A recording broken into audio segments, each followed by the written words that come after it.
Welcome to our very first Digging Deeper with Backyard Farmer for 2021. We are actually going to just scratch the surface as we dig deeper and talk about soil amendments today. So my guest is known to everybody. This is Dr. Roch Gaussoin, and he is tonight a soil scientist first, a turf guy second. And we're going to talk about soil amendments because we are getting a boatload of questions about those on Backyard Farmer. And I'm guessing that an awful lot of people, based on the questions, are either finding information, say, out there somewhere on the internet, or they just don't know. No, that's exactly right, Kim, and it's really a bit of a struggle because there's a lot of information out there, and some of it is good and some of it is bad. And I normally like the gardening sites, but there seems to be a plethora of information that's not technically accurate. So I thought what we'd do is we'd show a couple of soil amendments. You know, you and I would have a discussion about some of the pluses and minuses, and I can't even begin to cover in this short time how many amendments there are, though, because I remember one time I went into just a local garden store and I counted over 140 different packaged items. Some of them were redundant, right? Some of them may have been a modified compost or whatever, but they all were purported to do something really positive for the soil. And soil health is a big buzzword right now, and some of the scientists don't even agree on the word of what that means, but it means a soil that's, you know, got microbial activity and is well aerated. It's got lots of air in it so that roots can grow and respire and do all the things they do, and it's not compacted, and, you know, it's got the right texture. But these amendments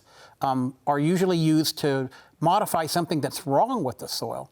So the first thing you got to do is find out if there's anything wrong with your soil. And, you know, we don't have a soil test lab at the University of Nebraska anymore, which is unfortunate. But nonetheless, there are labs that will do samples for $15 to $25 that will give you most of the information you need.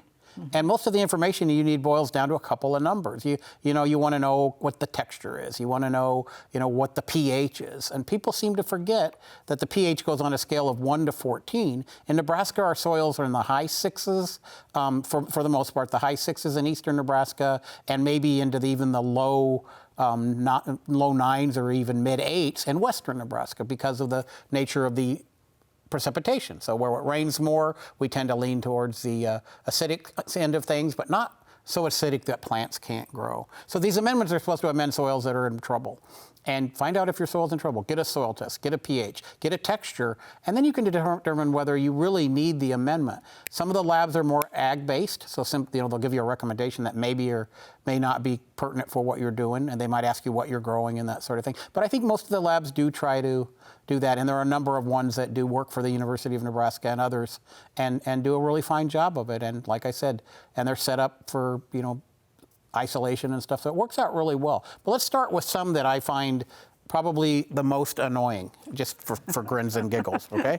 I'm going to start with what we call, these things intrigue me because they do these demonstrations. This is a hydrogel or a water gel, and what they're supposed to do is absorb 100 times their weight in water, and you mix them into your soil, and they take the water, so they take advantage of a rainfall or whatever, and then they store that for you. What a great idea, right? So you've got a little storage thing going on here. So it's sort of like those little colored deals that you could throw in the bathtub for your kids, and they turn into dinosaurs. Right, very similar to that. Yeah. And there's a chemical name for them, cross-linked polyacrylamide gels, and they look all sparkly and pretty and everything else. Right, but what happens is that they do really absorb a lot. This is a fair amount of water, and I'm going to stick this in there. Your spork of all things. Yeah, and I've got a spork. Everyone should have one of these. I have multiple ones. And you look here, and it's sitting there doing what it's purported to do, right? And we just stir it up a little bit. And look at this. Whoa, what happened? So it sucked up all that moisture in there. And in theory, it should be available for you to, for the plant to grab it and hold on to it. But most of the data says that no, it doesn't do that. And it only really absorbs that kind of water with distilled water. So there's a couple of things. So, we've seen some limited data where it really seems to work in potting mixes, because you have that very restricted root system, and it also has some cooling effects, especially in the heat of the summer on a back deck sort of thing. That's the only place we see where these have value.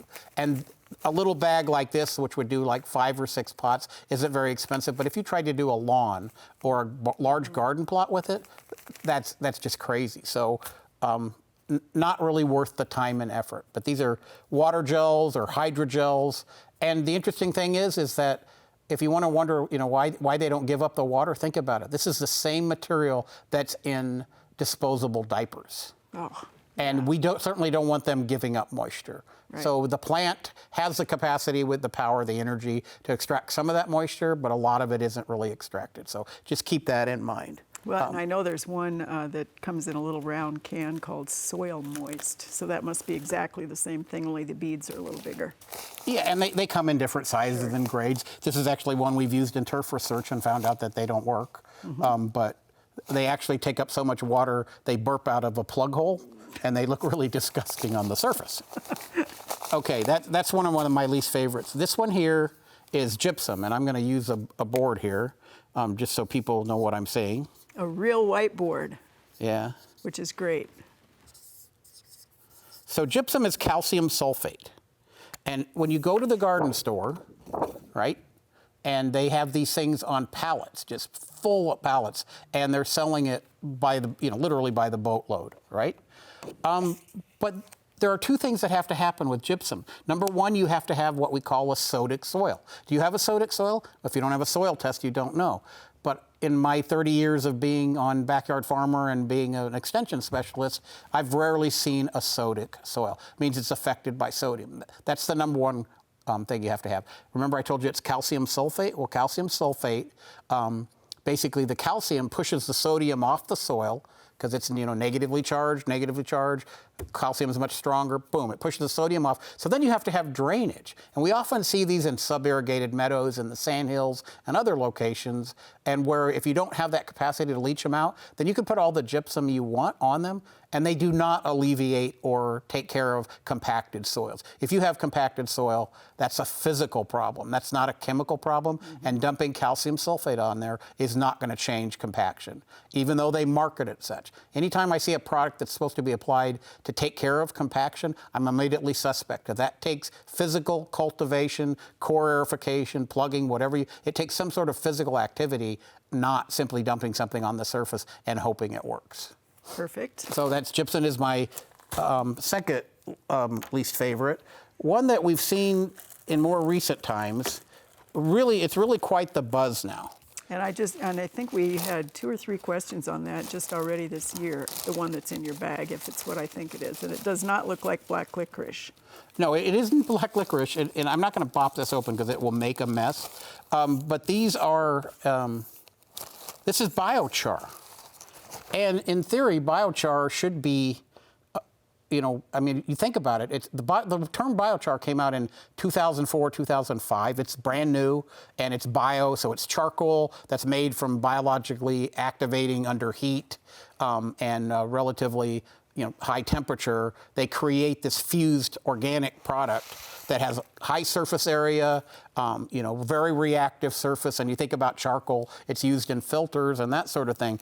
And it's available in the garden stores for a hefty price tag, right? Very hefty. And there are, in the western Nebraska, they're taking the biochar from sugar beets, because sugar beets produce a lot of what's called bagasse, which is the residue that's left behind, and they're converting it to biochar. And there's a really good scientist, one of our scientists in the Department of Agronomy and Horticulture, doing some really great work, Biochar, and really good work. And he's trying to figure out whether they can use this as a means to get rid of all this residue, right? And it's also being sold as, oh, look at this, we can help get rid of global warming because we're fixing all this carbon and then we're incorporating into the soil.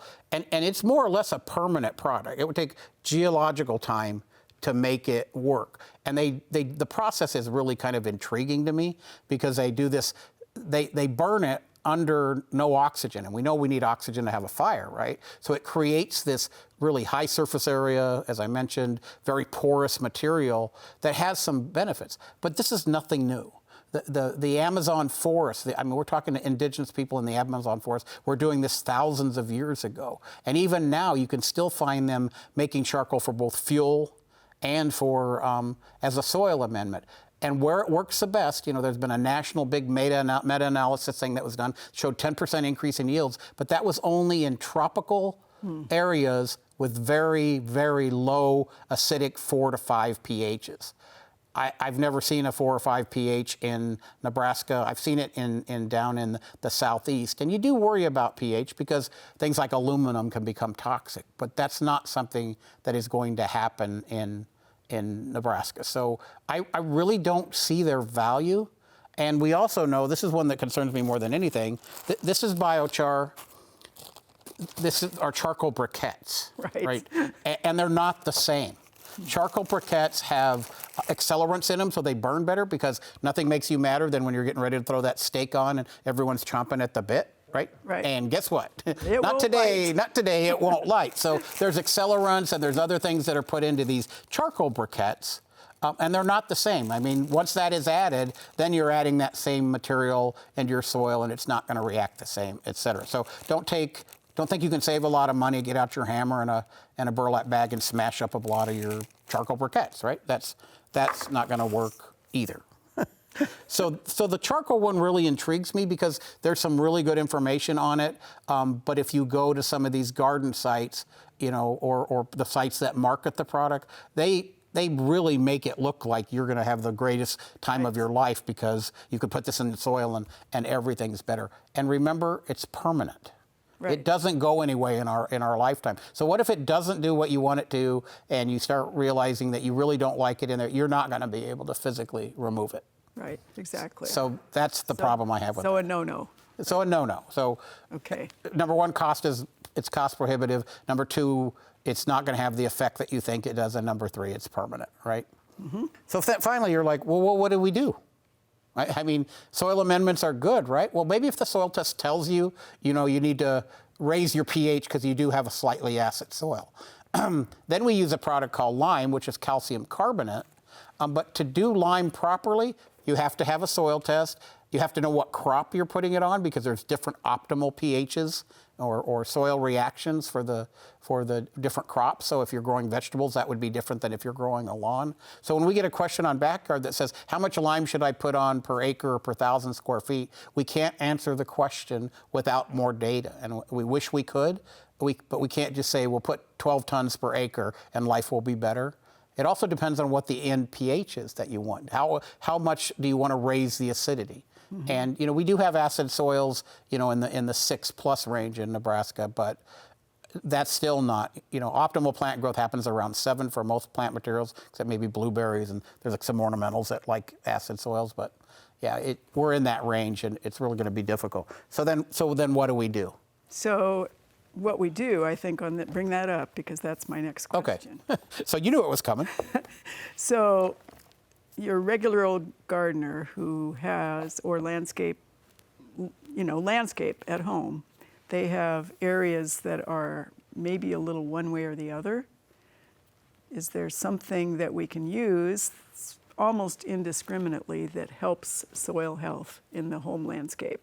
Garden compost is always a good thing. Always. And this is garden compost. I think you offered this up from your compost pile. And you look in here, and there's some bigger fragments and stuff in there. And maybe it's not 100% degraded, but this could go back in because nature is going to take over and it's going to degrade the rest. But this compost is relatively mature. There's some larger leaf things in there. And there are classes you can take on compost. This is a reasonably well-aged compost that would be suitable for incorporation, right now. Or top dress. Or top dressing, on lawns, or even on when you pull your mulch back or renewing your mulch, pull it back, put this on, and then throw your mulch on top, and it's better for microbial activity. It actually tends to buffer the pH or raise the pH, right? So that's a real good thing. And this is perfect for somebody's backyard compost operation. I don't know if you can call it an operation if it's a bin, right? But oh, mine's not even a bin, it's a pile. Okay, it's that you occasionally turn. I never turn it. Okay, you're doing it old school. Way old school. But in the backyard farmer garden, of course, we use our own compost, and our bins allow good air movement through it. We don't put nasty weeds in it. We do turn it because it's easy to turn, and it ends up with a different texture. And really on this one, ideally, if I wanted to, I could screen it. But I know that one of the things that people really are concerned about is some of the big producers. Lincoln and Omaha, as an example, produce compost, and they discover all sorts of things in it, plastic and from the bags that were herbicides. Pieces of glass, and it's really unfortunate. And they both organizations are trying to work better towards something that is less problematic. But when you look at a compost pile, you want it to be. This is, with all due respect to your nice compost, this is like perfect way compost. Better. This is way better. This is earthy, right? It just. You could just see that this is ready to incorporate. Right. This would go into a lawn after core aerification relatively easy. It's going to jumpstart the microbial activity a little bit. Mm-hmm. Definitely, it's going to add the organic matter that's going to help retain moisture far better than the hydrogels, right? Mm-hmm. And it also does a number of other things in terms of not compaction alleviation, but as that decomposes a little bit more, there's some pushing and shoving that goes along the microbes, and it sort of opens up the soil a little bit. Not the same as cultivation, but clearly. So this is where we want to be, Kim. Mm-hmm. We want to be this. Right. And it doesn't matter what you don't need a soil test to put on compost, right? And we get the question a fair amount. Well, can you put on too much? I think it would take big machinery in our heavier clay soils in eastern Nebraska, or our loamy sands or sandy loams in central and western Nebraska to put too much organic matter in. Well, and I'm glad you bring that up, because this was bagged, and I know that we have had some of our viewers say, gosh, they bought bagged compost and it was, again, filled with nasty sorts of things. So you have to still be a little careful about what you buy in the bag, because it can be moldy or have weird stuff in it. But that is, again, that's the fine. You can get screened compost. You can screen it yourself. That dark, it's black gold. That's why we call it black gold. Well, and composted steer manure? And this is actually cow plus compost is what it's called. Oh, is it? So, they did a combination, but, you don't want fresh manure, especially with chickens, because you can burn plant material and everything else. But at the end of the day, these composted manures are really good sources, and they tend to be free of the plastic. Yard waste compost is a great way to recycle a lot of things at the end of the day, right? Recycle and reuse. But at the same time, if you've got a big pile of cow poop and you compost it correctly, what you end up with is this really rich, what did you call it? Black gold. Black gold, exactly. So that's really we scratched the surface just barely. Get a soil test. If you don't see any major problems, forget all the overly marketed things that may or may not do anything in your soil, and just go to good old-fashioned compost, or even consider kind of a green manure crop that you incorporate back in, because the plant produces a really good, as do animals, make a really good high nutrient, high water holding capacity material that you should consider using in your garden. Okay, and then one final question. So you can't put on too much. Can you put it on too often? Well, I think both of those questions are a maybe. Certainly you could smother plant material in a lawn, definitely, by putting too much on. So, that's kind of common sense to me. You incorporate what you can, whether it's in the garden or whatever, and then if you put it on too frequently, you might create an impervious barrier at the surface. Water won't get in; it just gets held there, and then we open it up for all of the rots and spots and other things that the others on the panel in Backyard Farmer can really attest to. But no, you could probably put on too much, but it's going to take a lot, right? Especially with our soils, right? Right, exactly. All right, well, thanks, Roch, for actually digging deeper as you scratch that surface.